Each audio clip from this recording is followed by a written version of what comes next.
Hello everyone, welcome back to GearUpWindows. If your Windows 11 PC is running low on a storage, you don't need any third-party cleaner.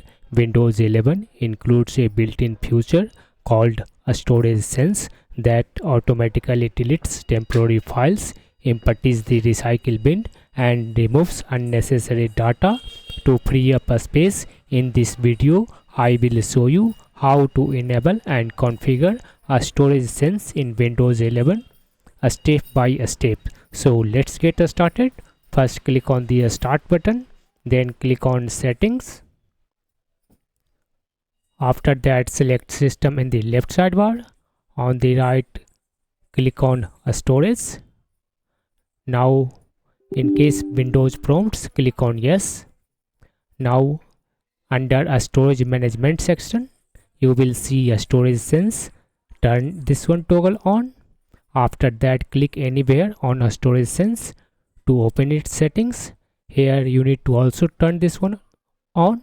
Automatic user content cleanup, turn it on.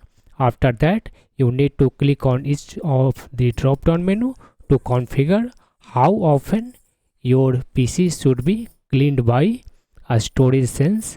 That's all about this video. Bye.